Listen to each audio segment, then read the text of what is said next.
Dear shareholders, we are going through the throes of the second wave of COVID-19 and things are looking grim.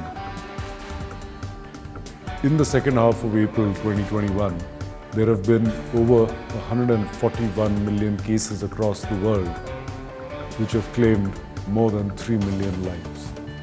With India crossing 14.8 million cases, it is the second worst affected country, less than USA, but higher than Brazil. In India, the second wave has been particularly severe in the middle of Feb 2021, when it was mostly believed that COVID-19 was done and dusted. The daily number of cases stood at 9,121. But by 1st April, it had spiked to 81,398. And since 15th April, we are witnessing well over 200,000 additional cases per day, rising to more than 350,000 on 25th April 21. Most epidemiologists are forecasting this wave will peak by end of May. The central and state governments are taking emergency actions to navigate through this unprecedented second wave. A rapidly accelerating pace of vaccinations, coupled with strict enforcement of wearing masks and social distancing, should bring the second wave in control, sooner rather than later. Let me now share with you what your company did when the nationwide lockdown was announced on 25th March 2020. Briefly stated, Bajaj Finance swiftly evolved a two-pronged approach which focused on conservation and prudence and initiation of an ambitious business transformation plan.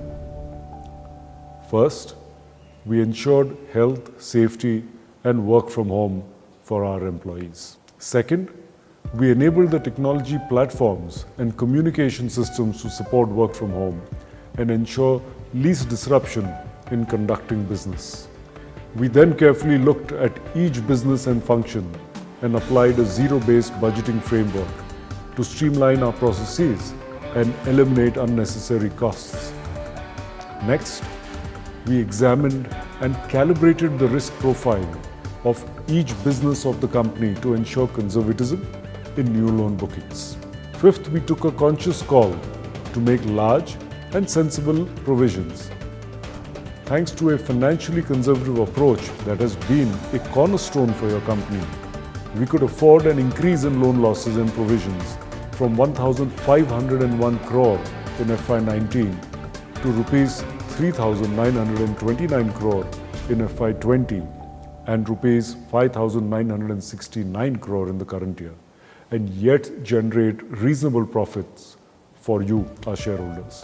Sixth, as the first wave started to abate, your company accelerated its business rapidly by focusing on customers less susceptible to the economic consequences of this pandemic.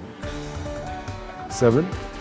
Believing in the dictum, never let a crisis go waste, your company utilized this crisis to rapidly accelerate the transformational journey it had embarked upon in the third quarter of FY20. All these are given in considerable detail in the chapter on management discussion and analysis. I urge you to read it carefully. I have always been proud of your company's leadership and employees and their ability to consistently deliver superlative achievements over the past decade. In these incredibly difficult times, I am truly proud of how Bajaj Finance's team, led by Rajiv Jain, the Managing Director, seamlessly worked together through incredibly long hours to navigate through this crisis. It helped in delivering reasonable results for FY21 and creating a strong platform for the post-COVID world. Let me share some of the highlights. Number of new loans booked in FY21 was 16.88 million. The company's customer franchise grew by 14% to 48.57 million. Despite COVID-19, assets under management increased by 4% to rupees 1,52,947 crore. Total income increased 1% to rupees 26,683 crore. Net interest income rose by 2% to rupees 17,269 crore.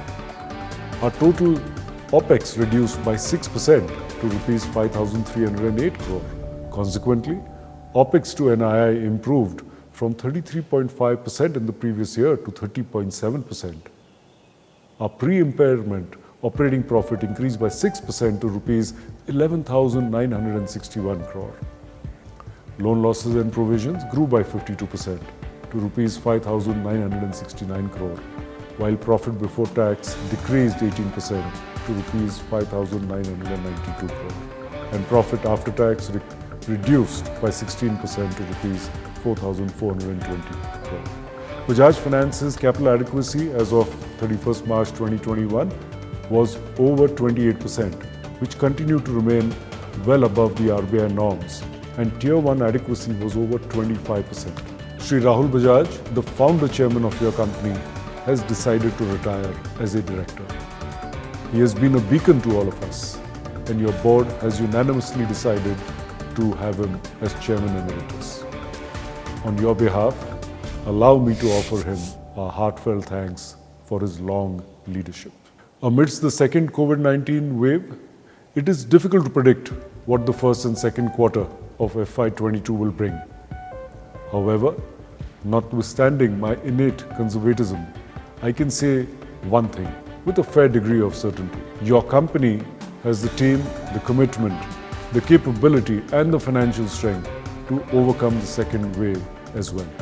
Indeed, as I speak, the team is actively working on this. Remember the song, "We Shall Overcome." That is the motto and leitmotif of your company and will forever be. Stay safe, vaccinate yourself and your family, wear masks, maintain social distancing, and never forget, all grey clouds must pass. Thank you and take care.